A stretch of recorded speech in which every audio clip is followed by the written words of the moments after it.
कई बार ऐसा लगता है कि सुरजेवाला साहब को कोई हुड्डा साहब से बदला लेना है और वो बदला लेने के लिए मौके ढूंढते हैं और आज भी उन्होंने उस मौके को चूका नहीं है। आज देखिए, सुरजेवाला साहब जिन बातों का उल्लेख कर रहे थे अपनी प्रेस वार्ता के अंदर, वो सभी की सभी कहीं ना कहीं कांग्रेस पार्टी से जुड़ी हुई थी। उन्होंने कहा कि कुछ गैंगस्टर्स के नाम लिए उन्होंने, और कुछ गैंगस्टर के वो भूल भी गए होंगे शायद लेने। तो आज हम ऐसा करते हैं कि उन गैंगस्टर के भी नाम लेते हैं जिनको शायद वो कहीं ना कहीं प्रेस वार्ता में भूल गए। इसके अलावा भी कुछ गैंगस्टर हैं, संदीप गडोली, सतीश कठुरिया, दीपक पहलवान, मनोज भाटी, करमबीर बधाना, अनिल ढिल्लो, ये सब वो गैंगस्टर हैं जिन्होंने हरियाणा के अंदर भरपूर बर्बादी मचाई, जिनका बहुत बड़ा योगदान था हरियाणा के अंदर फिरौती के लिए, हत्याओं के लिए। और ये वो गैंगस्टर हैं जिन्होंने बार बार ये क्लेम किया कि मौजूदा सरकार, मतलब हुड्डा साहब की जो सरकार है, उसका संरक्षण इनको प्राप्त है, तो कोई उनके खिलाफ पुलिस भी कार्यवाही नहीं कर सकती। और उस वक्त की विपक्ष की पार्टियों ने भी इस बात को बार बार उठाया कि पुलिस का संरक्षण और सरकारी संरक्षण के चलते ये गैंगस्टर सक्रिय हैं। बड़ी दिलचस्प बात मैं आपको बताना चाहता हूं कि आज एआई का युग है। अगर आप एआई में भी जाकर के एक कंपैरिजन डालें कि पूर्व की सरकार, जो मतलब हुड्डा साहब की, मतलब सुरजेवाला साहब की सरकार को अगर मनोहर लाल जी की सरकार और नायब जी की सरकार के साथ कंपेयर किया जाए तो आप कैसी तुलना करेंगे? तो आप विश्वास कीजिए, मैं आपको चुनौती देता हूं, आप जाकर के देखिएगा। उसमें साफ लिखा है कि पूर्व की सरकार के अंदर गैंगस्टर हरियाणा के अंदर सरकारी संरक्षण प्राप्त थे, लेकिन जब मनोहर लाल जी की सरकार आई उसके बाद हमने एसटीएफ लगाया, यूएपीए लगाया, गैंगस्टरों का सफाया किया। मनोहर लाल जी के बाद नायब जी ने इस कदम को आगे बढ़ाते हुए आपने खुद देखा किस तरीके से गुंडों का सफाया करना शुरू कर दिया। आज एनकाउंटर किए जा रहे हैं।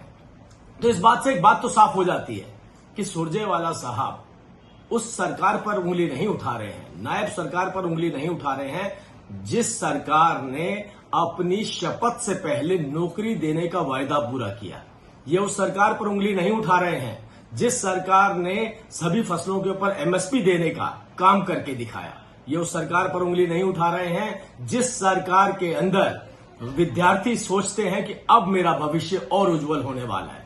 ये उस सरकार पर उंगली नहीं उठा रहे हैं जिस सरकार ने हरियाणा को वो दिया जिसकी कल्पना भी नहीं की जा सकती थी। अरे एक मुस्कुराता हुआ चेहरा, जनता के बीच में रहने वाला चेहरा, एक कड़ा प्रशासक जिसने वो करके दिखाया जिसकी कल्पना हरियाणा में नहीं की जा सकती थी। हरियाणा ऐसा दौर नहीं देखना चाहता जैसा दौर उसने 2005 से लेकर के और 2014 के बीच में देखा। अगर मैं एनसीआरबी के आंकड़ों की भी बात करूं तो आप आज हुड्डा साहब ने कहा एनसीआरबी के आंकड़े, अरे भाई 2012 से लेकर 14 में तो केवल 2 सालों की बात कर रहा हूं, 12 से 15% बढ़ोतरी हुई।